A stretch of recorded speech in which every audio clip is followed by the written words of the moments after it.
Hey guys ನಮಸ್ಕಾರ. ಹೇಗಿದ್ದೀರಾ? ಎಲ್ಲರೂ ಚೆನ್ನಾಗಿದ್ದೀನಿ ಅನ್ಕೊಂತ ನಾವು ಈಗ ಮತ್ತೆ ಏನು ಮಾಡೋಣ, ಒಂದು ಹಿಸ್ಟ್ರಿ ಕ್ಲಾಸ್ಗಳನ್ನು ರಿವಿಷನ್ ಮಾಡೋ ಪ್ರಯತ್ನ ಮಾಡೋಣ. ಎಲ್ಲ ಎಕ್ಸಾಮ್ ಇಲ್ಲ, ಎಲ್ಲ ಆರಾಮಾಗಿದ್ದೀರಾ? ಸೊ ಹಾಗೆ ರಿವಿಷನ್ ಮಾಡೋದು. ನಾವು ನೋಟಿಫಿಕೇಷನ್ ಆದಾಗೆ ಓದ್ತೀವಿ ಅಂತಂದರೆ ಯಾವುದೂ ಆಗಲ್ಲ.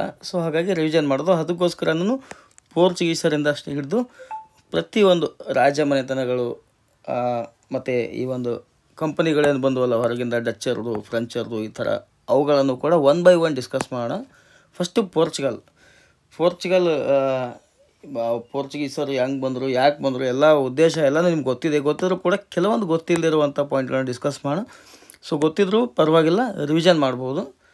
ಮತ್ತು ನಿಮ್ಮ ಒಪಿನಿಯನ್ ಏನಾದ್ರು ಹೇಳಬೇಕು ಅಂತಂದರೆ ಈ ವಿಡಿಯೋ ಡಿಸ್ಕ್ರಿಪ್ಷನಲ್ಲಿ ಒಂದು ಲಿಂಕ್ ಕೊಡ್ತೀನಿ. ಸೊ ಪ್ರತಿದಿನ ರಾತ್ರಿ 9:30 ಗಂಟೆಗೆ ಲೈವ್ ಇರುತ್ತೆ. ಲೈವಲ್ಲಿ ಬನ್ನಿ. ಲೈವ್ ಅಂದರೆ ಯೂಟ್ಯೂಬ್ ಲೈವ್ ಅಲ್ಲ, ಗೂಗಲ್ ಮೀಟಲ್ಲಿ live, face to face interaction ಇರುತ್ತಲ್ಲಿ. ಸೊ ಲೈವ್ ಜಾಯ್ನ್ ಆಗಿ ಒಂದು ಹೊಸ ಪ್ರಯತ್ನ ಡಿಸ್ಕಸ್ ಮಾಡೋದಕ್ಕೆ. Let start. ನೋಡೋಣ ಏನಿದೆ ವಿಡಿಯೋದಲ್ಲಿ ಅಂತ ನಿಮಗೆ ಎಕ್ಸ್ಪ್ಲೇನ್ ಮಾಡೋ ಪ್ರಯತ್ನ ನಾನು ಮಾಡ್ತೀನಿ.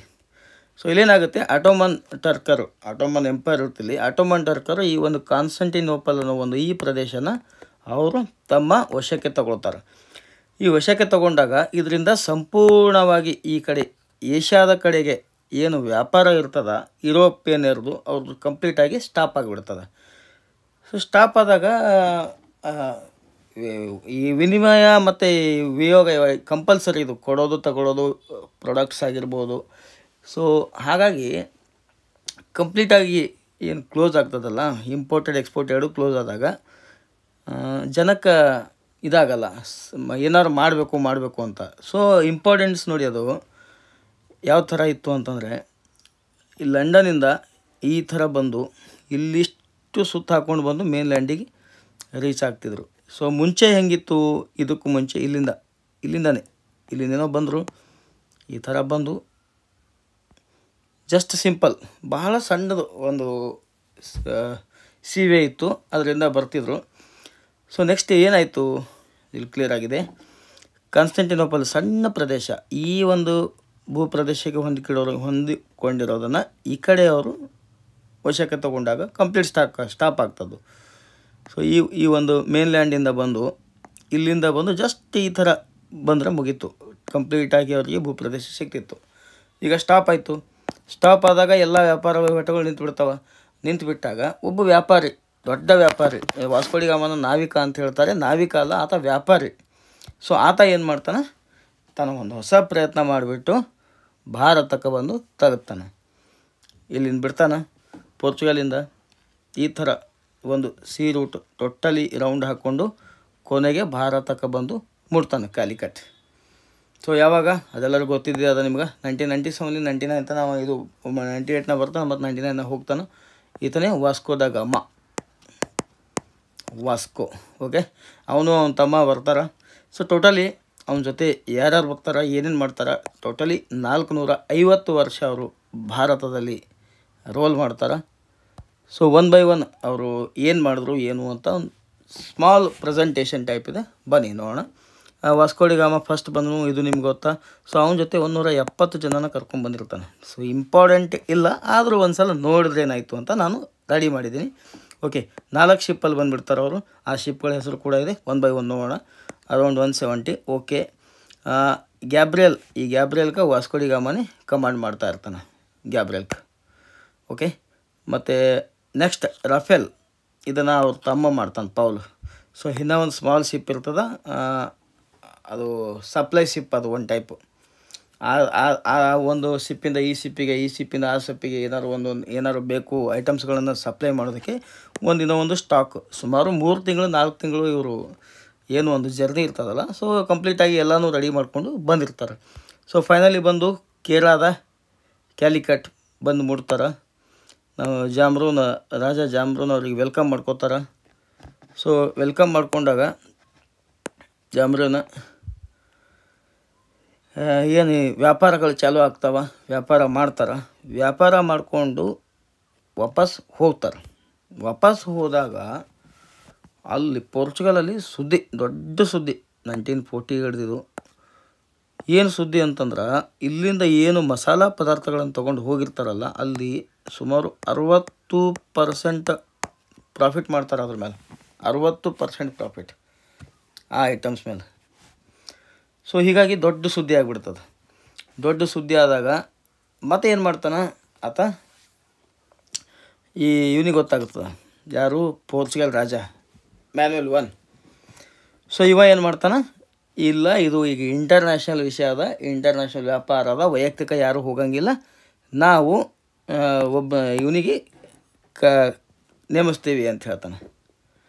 ಓಕೆ, ಈತ ಕಳಿಸ್ತಾನೆ. ಸೊ ಈತ ಕಳಿಸ್ಬೇಕಾದ್ರೆ ಅವನಕ್ಕಿಂತ ಮುಂಚೆನೇ ವಾಸ್ಕೋ ಡಿ ಗಾಮ ಬಂದಿರ್ತಾನೆ. 2ನೇ ಟೈಮ್ ಬಂದಿರ್ತಾನೆ. ಬಂದು ಇಲ್ಲೆಲ್ಲ ಕಿರಿಕಿರಿ ಆಗ್ತಾವ, ಇವರಿಗೆ ಮತ್ತು ಅರಬ್ ವ್ಯಾಪಾರಿಗಳಿಗೆ ಜಗಳ ಆಗ್ತವೆ, ವಾರ್ಗಳಾಗ್ತಾವ. ಸೊ ಆಗಿ ಮತ್ತವ ವಾಪಸ್ ಹೋಗಿಬಿಡ್ತಾನೆ ವಾಸ್ಕೋ ಡಿ ಗಾಮ. ಹೋದ್ಮೇಲೆ ನೆಕ್ಸ್ಟ್ ಈತ ಏನು ಮಾಡ್ತಾನಂದ್ರೆ, ಈ 3 ಇದರಲ್ಲಿ ಏನು ತಮ್ಮ ವಸಾಹತುಗಳನ್ನು ಮಾಡಿರ್ತಾರಲ್ಲ ಅವರು, ಕ್ಯಾಲ್ಕಟ್ಟಾ, ಕ್ಯಾಮ್ರಾನ, ಕೊಚ್ಚಿನ್, ಇವುಗಳನ್ನು ವಾಸ್ಕೋ ಡಿ ಗಾಮ ಮಾಡಿರ್ತಾನೆ. ಇವುಗಳನ್ನು ವಶಪಡಿಸ್ಕೊಂಡು ಕೋಟೆ ಗೀಟೆ ಎಲ್ಲ ಕಟ್ಟಿರ್ತಾನೆ. ವಾಪಸ್ ಹೋಗ್ತಾನವ. ವಾಪಸ್ ಹೋದಾಗ ಈತ ಒಬ್ಬ ಅಧಿಕಾರಿನ ಇಲ್ಲಿಗೆ ನೇಮಕ ಮಾಡಿ ಕಳಿಸ್ತಾನೆ. ಸೊ ಯಾರು ಆತ ಅಂತಂದ್ರೆ, ಇಲ್ಲದ ನೋಡ್ರಿ, ಫಸ್ಟ್ ಡಿ ಆಲ್ಮೇಡಾ ಈತನೇ ಫಸ್ಟ್. 1505 ಬರ್ತಾನೆ, 1509 ತನಕ ಇರ್ತಾನೆ ಈತ ಇಲ್ಲಿ ಆಲ್ಮೇಡಾ. ಆಮೇಲೆ ಆಲ್ಬುಕರ್ಕ್, ಈತನ ಬಗ್ಗೆ ಸ್ವಲ್ಪ ಜಾಸ್ತಿ ನೋಡ್ಕೋಬೇಕು ನೀವು, ಇಂಪಾರ್ಟೆಂಟ್ ಈತನೇ ಇದ್ದಾನೆ. ಓಕೆ, ನಿನೋಡಾ ಅಂತ ಇದ್ದಾನೆ. ಸೊ ಅಷ್ಟೊಂದೇನು ಇಲ್ಲ, ಬಟ್ ಆದರೂ ಈ 3 ಜನ ಇಂಪಾರ್ಟೆಂಟು. ಇವ್ರ ಬಗ್ಗೆ 1 by 1 ನಾವು ಕೆಲವು ಯುದ್ಧಗಳಾಗಿದ್ದಾವೆ, ಏನೇನಾಗಿದ್ದಾವೆ ಅನ್ನೋದನ್ನು ನಾವು ಮುಂದೆ ಸ್ಲೈಡಲ್ಲಿ 1 by 1 ನೋಡ್ತಾ ಹೋಗೋಣ. ಓಕೆ, ಇಲ್ಲೇನಾಗುತ್ತೆ, ಈತ ಬರ್ತಾನೆ, ಆಲ್ಮೇಡಾ ಬರ್ತಾನೆ. ಆಲ್ಮೇಡಾ ಬಂದಾಗ ಈ ಗುಜರಾತ್ ದೊರೆ ಮತ್ತು ಇವರು ಈಜಿಪ್ಟ್ ಸುಲ್ತಾನರು ಇವರು ಈತಾಗ ವಿರೋಧ ಮಾಡ್ತಾರೆ. ಯಾಕಂದ್ರೆ ಅರೇಬಿಯನ್ ಸಿ ಮೇಲೆ ಈತ ಏನು ಮಾಡ್ತಾನೆ, ಟೋಟಲಿ ಬ್ಲೂ ವಾಟರ್ ಪಾಲಿಸಿಯನ್ನು ಅಪ್ಲೈ ಮಾಡ್ತಾನೆ. ಬ್ಲೂ ವಾಟರ್ ಪಾಲಿಸಿ ಅಂತಂದ್ರೆ ಲೈಕ್ ಈಗ ಭಾರತ ಇದೆ ಅಂತಂದ್ರೆ, ಸೊ ಇದೇನು ಸಮುದ್ರ ಇದೆಯಲ್ಲ, ಈ ಸಮುದ್ರದಾಗ ಯಾವುದೇ ಒಂದು ಬೋಟ್ಗಳು, ವ್ಯಾಪಾರದ ಬೋಟ್ಗಳು ಓಡಬೇಕಾದ್ರೂ ಈತ ಪರ್ಮಿಷನ್ ಕೊಡಬೇಕು, ಇವನ ಕಡೆ ಪರ್ಮಿಷನ್ ತೊಗೋಬೇಕು ಮತ್ತು ಟ್ಯಾಕ್ಸ್ ಕೊಡಬೇಕು ಅಂತ ಮಾಡ್ತಾನೆ. ಮಾಡಿದಾಗ ಇಲ್ಲಿ ಅರಬ್ ಟ್ರೇಡರಿಗೆ ಮತ್ತು ಗುಜರಾತಿ ಏನು ವ್ಯಾಪಾರಿಗಳು ಮತ್ತು ಈಜಿಪ್ಟ್ ಸುಲ್ತಾನರು ಇವ್ರೇನು ಇರ್ತಾರಲ್ಲ, ಇವರಿಗೆಲ್ಲ ತೊಂದರೆ ಆಗ್ತವೆ. ಒಂದು ವಾರನೂ ಆಗ್ತದೆ. ವಾರ ಆದರೂ ಕೂಡ ಈತ ಸಕ್ಸಸ್ ಆಗ್ತಾನೆ. ಇದು ನಾವೆಲ್ ಬ್ಯಾಟಲ್ ಇಲ್ಲಿ ನೋಡಿ, ಇಲ್ಲಿ ನೋಡಿ, ಕಂಬೈಂಡ್ ಈಜಿಪ್ಟ್ ಆ್ಯಂಡ್ ಗುಜರಾತ್ ಸೋಲಿಸ್ಬಿಡ್ತಾನೆ. ಅವ್ರಿಗೆ ಸೋಲಿಸ್ಬಿಡ್ತಾನೆ. ಇವ್ರು ಸೋಲಿಸ್ತಾರೆ, ಇವರು ಅದಾಗ ಸೋಲಿಸ್ಬಿಡ್ತಾರೆ. ಮತ್ತೆ 1 ವರ್ಷ ಬಿಟ್ಟು 1508 ಒಳಗೆ ಈತ ಮತ್ತೆ ಅವ್ರ ಮೇಲೆ ದಾಳಿ ಮಾಡಿ ಮತ್ತೆ ಅವರಿಗೆ ಸೋಲಿಸ್ತಾನೆ. ಸೊ ಸೋಲಿಸಿ ಬ್ಯಾಟಲ್ ಆಫ್ ದಿಯು ಆಗ್ತದೆ. ಇದು ಎಲ್ಲಾಗ್ತದೆ, ದಿಯು ಗುಜರಾತ್ನಾಗ ಆಗ್ತದೆ, ಫೆಬ್ರವರಿ 3, 1905. ಓಕೆ, ಪೋರ್ಚುಗೀಸ್ ಎಂಪೈರ್ ಆಲ್ಮೇಡಾ ಮತ್ತು ಈ ಕಡೆ ಯಾರು ಇರ್ತಾರೆ, ಮಾಮ್ಲುಕ್ ಸುಲ್ತಾನ್. ಓಕೆ, ಮತ್ತು ಈಜಿಪ್ಟವರು, ಗುಜರಾತ್ ಸುಲ್ತಾನರು, ಜಾಮ್ರಿನ್ ಆಫ್ ಕ್ಯಾಲಿಕಟ್ಟ. ಅವ್ನ ಮಾತು ಕೇಳೋಲ್ಲಾದ್ರೆ ಇವರು ಏನು ಬೇಕಾದ್ರು ಮಾಡಾಕತ್ತರು, ಕೋಟೆ ಕಟ್ಟಾಕತ್ತರು, ಸೈನ್ಯ ಮಾಡಾಕತ್ತರು. ಸೊ ಅವನು ಇದು ಆಟೋಮನ್ ಟರ್ಕ್ಸ್. ಸೊ ಅಲ್ಲೇನು ವಶಪಡಿಸ್ಕೊಂಡಿದ್ರು, ಅವ್ರದ್ದೇನು ಉಳಿಲಿಲ್ಲ ಈಗ ಅಲ್ಲಿ ವ್ಯಾಲ್ಯೂ. ಸೊ ಹಾಗಾಗಿ ಅವರು ಬಂದರು. ಮತ್ತು ಅರಬ್ ಮರ್ಚೆಂಟ್ಸು ಇವರೆಲ್ಲ ಸೇರಿ ಅವನ ಮೇಲೆ ವಾರ್ ಮಾಡ್ತಾರೆ. ಅದೇ ದಿಯು ಇದ್ರಾಗ್ತದೆ, ಬ್ಯಾಟಲ್ ಆಫ್ ದಿಯು ಅಂತಾರೆ ಅದಕ್ಕೆ. ಈ ಥರ ಮಾಡಿಕೊಂಡು ಆಲ್ಬುಕರ್ಕ್ ಕೆಲವೊಂದು ಕೆಲಸಗಳನ್ನು ನೋಡೋಣ. ಗೋವಾದಾಗ ಒಂದು ಹಾರ್ಬರ್ಸ್ ಅಂತ ಒಂದು ಇದು ಮಾಡ್ತಾನೆ, ಪಣಜಿ ಒಳಗೆ ಮಾರ್ಮ್ ಗೋವಾ ಕಟ್ತಾನೆ. ಓಕೆ, ಮತ್ತು ಈ ಸತಿ ಸಗಮನ ಪದ್ಧತಿ ಇರ್ತಾನೆ, ಅದನ್ನು ಅಬಾಲಿಷ್ ಮಾಡ್ತಾನೆ ಗೋವಾದಾಗ. ಪ್ರತಿಯೊಬ್ಬರು ಬಂದವರು, ಈವನ್ ಬ್ರಿಟಿಷರಾಗಲಿ, ಕೆಲವೊಂದು ಒಳ್ಳೆಯ ರೂಲ್ಸ್ಗಳನ್ನು ಅಪ್ಲೈ ಮಾಡಿದಾರೆ. ಅವುಗಳನ್ನು ನಾವು ಅಪ್ರಿಷಿಯೇಟ್ ಮಾಡಲೇಬೇಕಾಗ್ತದೆ. ಈ ಮ್ಯಾರೇಜಸ್ ಮಾಡ್ತಾನೆ ಪೋರ್ಚುಗೀಸರು ಮತ್ತು ಲೋಕಲ್ದವ್ರ ಜೊತೆ. ಯಾಕಂತಂದ್ರೆ ಅವನದು ಈ ಸಮುದಾಯನ ಅವನು ಹೆಚ್ಚಿಗೆ ಮಾಡಬೇಕಾಗಿರ್ತದೆ. ಏನೋ ಒಂದು 500-1000 ಜನ ಮ್ಯಾಕ್ಸಿಮಮ್ ಬಂದಿರ್ಬೋದು. ಸೊ ಇಲ್ಲಿ ಎದುರಿಸ್ಲಿಕ್ಕಾಗಲ್ಲ, ಸೈನ್ಯ ಎಲ್ಲ ಇರ್ತದೆ. ಸೊ ಹಾಗಾಗಿ ಇಲ್ಲಿ ಲೋಕಲ್ದವ್ರಿಗೆ ಮ್ಯಾರೇಜ್ ಮಾಡುವಂಥ ಕೆಲಸಗಳನ್ನ ಮಾಡ್ತಾನೆ. ಸ್ಕೂಲ್ ಓಪನ್ ಮಾಡ್ತಾನೆ. ಪೋರ್ಚುಗೀಸ್ ಲ್ಯಾಂಗ್ವೇಜ್ ಇಲ್ಲಿ ಇಂಟ್ರೊಡ್ಯೂಸ್ ಮಾಡ್ತಾನೆ, ಸ್ಕೂಲ್ ಓಪನ್ ಮಾಡಿ. ಬಿಲ್ಡಿಂಗ್, ರೋಡ್ಸ ಮತ್ತು ಇರಿಗೇಷನ್ಸ್ ಅವೆಲ್ಲ ಸ್ಟಾರ್ಟ್ ಮಾಡ್ತಾನೆ. ಟೊಬಾಕೋ ಪರಿಚಯ ಮಾಡ್ತಾನೆ, ಕೇಶವ್ ನಟ್ ಪರಿಚಯ ಮಾಡ್ತಾನೆ ಭಾರತಕ್ಕೆ. ಸೊ ಈ ಥರ ಇವನ ಕೊಡುಗೆಗಳು ಒಂದು ನೋಡ್ಕೊಂಡ್ರೆ ಸಾಕು ಈತನ ಕೊಡುಗೆ. ಆ ಬ್ಯಾಟಲಿಂದ ಏನಾಗ್ತದೆ ಅಂತಂದ್ರೆ, ಈ ಡಾಮಿನ್ಸ್ ಆಗ್ತದೆ ಇವ್ರದ್ದು ಇಲ್ಲಿ ಮತ್ತು ಚಾಲೂ ಆಗ್ತದೆ ಇವ್ರದ್ದು. ಸೊ ಈಗ ಗೆದಿತಲ್ಲ ನಾವು ಮತ್ತು ಸೆಕೆಂಡ್ ಟೈಮ್ ಗೆದ್ದಾಗ ಇವ್ರು ಡಾಮಿನ್ಸ್ ಆಗ್ತದೆ. ಸೊ ಆವಾಗ ಇವನಿಗೆ ವಾಪಸ್ ಕರೆಸ್ಬಿಡ್ತಾರೆ. ಕರೆಸ್ಬಿಟ್ಟಾಗ ಇಲ್ಲಿ ಬರ್ತಾನೆ ಆಲ್ಬುಕರ್ಕ್. ಆಲ್ಮೇಡ್ ಆದಮೇಲೆ ಆಲ್ಬುಕರ್ಕ್ ಬರ್ತಾನೆ. ಆಲ್ಬುಕರ್ಕ್ ಬಂದವನ ಇವ ಫಸ್ಟ್ ಗೋವಾನ ವಶಪಡಿಸ್ಕೊತಾನೆ. ಆದಿಲ್ ಶಾಹಿ ಬಿಜಾಪುರ ಆದಿಲ್ ಶಾಹಿ ಡೈನೆಸ್ಟಿ ಒಳಗೆ ಇರ್ತದೆ ಅದು, ಅದನ್ನು ವಶಪಡಿಸ್ಕೊಳ್ತಾನೆ. ವಶಪಡಿಸ್ಕೊಂಡು ಅಲ್ಲಿಗೆ ಇದು ಮಾಡ್ತಾನೆ ಈತ. ಇವ್ರು ಕೆಲವೊಂದು ಕಲ್ಚರ್ಸು ಅವು ಚರ್ಚ್ಗಳು ಎಲ್ಲಗಳನ್ನು ಕನ್ಸ್ಟ್ರಕ್ಟ್ ಮಾಡ್ತಾರೆ.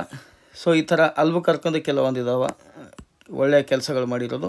ಡಿಕ್ಲೈನ್ ಹೆಂಗೆ ಆಗ್ತದೆ ಅಂತಂದ್ರೆ ಕರಪ್ಷನ್. ಆ ರಾಜ ಅಲ್ಲಿರ್ತಾನೆ, ಇವ್ರು ಇಲ್ಲಿ ಕರಪ್ಷನ್ ಮಾಡ್ತಾರೆ. 17ನೇ ಸೆಂಚುರಿ ಒಳಗೆ ಬ್ರಿಟಿಷರು ಬರ್ತಾರೆ, ಡಚ್ಚರು ಬರ್ತಾರೆ. ಸೊ ಹೀಗಾಗಿ ಇವರು ಸಣ್ಣ ಸೈನ್ಯ ಇರ್ತಲ್ಲ, ಸಣ್ಣ ಸೈನ್ಯ ಇದ್ದಾಗ ಇವರಿಗೆ ಫೇಸ್ ಮಾಡ್ಲಿಕ್ಕಾಗಲ್ಲ. ಸೊ ಕೊನೆಯದಾಗಿ 1961ಕ್ಕೆ ಇವರು ಭಾರತ ಬಿಟ್ಟು ಹೋಗ್ತಾರೆ.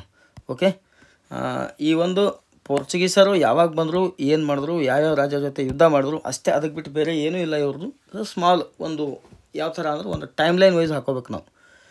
ಟೈಮ್ ಲೈನ್ ವೈಸ್ ಹಾಕ್ಕೊಂಡಿವಿ ಅಂತಂದ್ರೆ ನಮ್ಗೆ ಈಸಿ ಆಗ್ತದೆ.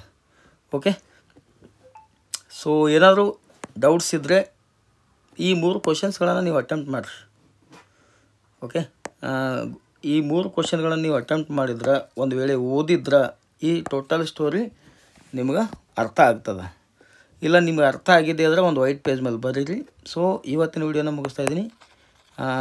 Thank you. ನಿಮ್ಗೆ ಏನು ಅನ್ನಿಸ್ತು ಅನ್ನೋದನ್ನು ಒಪಿನಿಯನ್ನ ದಯವಿಟ್ಟು ತಿಳಿಸಿ. ನಮಸ್ಕಾರ, ಸಿಗೋಣ ಮತ್ತೆ ನೆಕ್ಸ್ಟ್ ವೀಡಿಯೋದಲ್ಲಿ.